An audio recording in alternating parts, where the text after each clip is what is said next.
Je ne suis pas un gros lecteur de manga, il m'arrive d'en lire quelques-uns, mais uniquement après avoir vu l'anime parce que je veux trop connaître la suite. Alors je découvre extrêmement peu de mangas n'ayant pas encore d'anime, mais bizarrement, à chaque fois que je me décide d'en découvrir un, je kiffe. Bien sûr, avant de m'y jeter, je lis vite fait le synopsis pour voir si l'histoire est intéressante, et je regarde aussi les dessins du premier chapitre histoire de voir si ça vaut le coup. Et justement, le manga que je vais vous présenter aujourd'hui répond à ces critères. C'est un shonen Furio. Pour vous définir rapidement ce qu'est un Furio, c'est tout simplement un manga qui met en scène des yakuza, des délinquants japonais, etc. Et moi je suis un énorme fan des Furio, le flow des personnages et l'ambiance de ces mangas sont vraiment incroyables. Tu ne vois même pas le temps passer tellement les histoires sont prenantes. Bref, je ne vais pas vous faire plus attendre, salut à tous, c'est Shiro, j'espère que vous allez bien parce qu'aujourd'hui on va parler de Tokyo Revenger.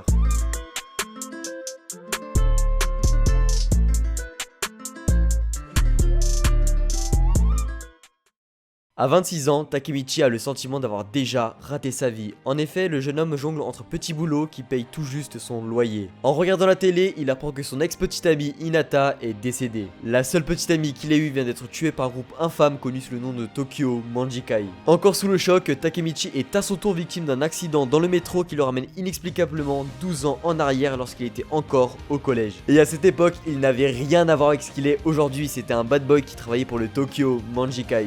Maintenant revenu au passé, il souhaite faire du mieux qu'il peut pour changer le destin et sauver son ex-petite amie qu'il aime toujours.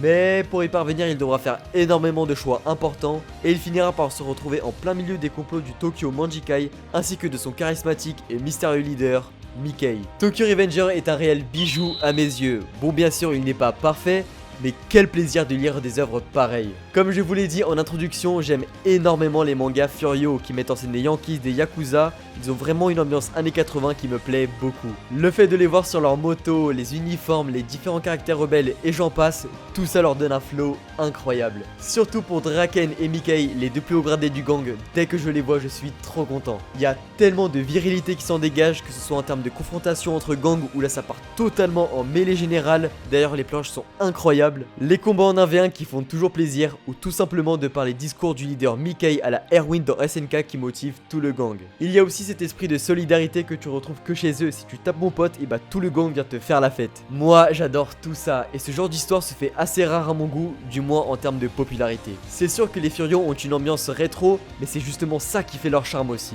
Et justement, là où l'auteur Wakuiken a géré pour mettre son Furio au goût du jour, c'est le surnaturel, avec Takemichi qui peut voyager entre les époques, mais avec toujours 12 ans d'écart. Par exemple, si on est le 30 mai 2020, et bien Takemichi retournera 12 ans en arrière jour pour jour, c'est-à-dire le 30 mai 2008.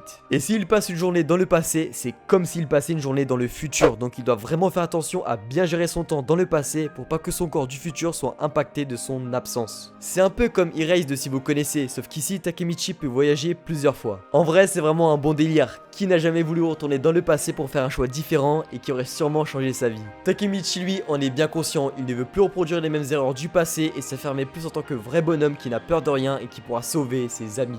Bon, bien qu'il pleure de temps en temps et que ça fait souvent chier, il faut quand même un peu se mettre à sa place, lui seul peut changer les choses et la pression est immense. C'est obligé que vous allez craquer au moins une fois, tellement il y a de scènes émouvantes dans ce manga, vous n'y échapperez pas. Vraiment un de mes plus gros coups de cœur que j'ai découvert cette année, alors j'espère que je le ferai découvrir à certains d'entre vous. D'ailleurs, pour celles et ceux qui l'ont lu, n'hésitez pas à me donner vos impressions, et si vous avez d'autres mangas style Furio à me proposer, mettez-les-moi en commentaire, ça me ferait trop plaisir car j'en cherche en ce moment. En attendant, pour ceux qui veulent commencer Tokyo Revenger, c'est disponible chez Glénat en format papier et numérique. Faut les soutenir parce qu'à cause du Covid-19, les ventes de mangas ont été impactées. Alors si on peut les aider, ça serait super cool. Voilà, ce sera tout pour cette vidéo. Si la vidéo t'a plu, n'hésite pas à liker, commenter et à t'abonner, ça me ferait grave plaisir. J'ai aussi mon Twitter et mon Instagram si vous voulez discuter avec moi ou autre, je suis tout le temps dessus. Et pour finir, j'ai aussi mon Discord avec plusieurs fans d'animé avec qui discuter et diverses animations. Je vous mets tous les liens dans la description. Allez, quant à moi je vous dis à la prochaine, c'était Shiro, ciao.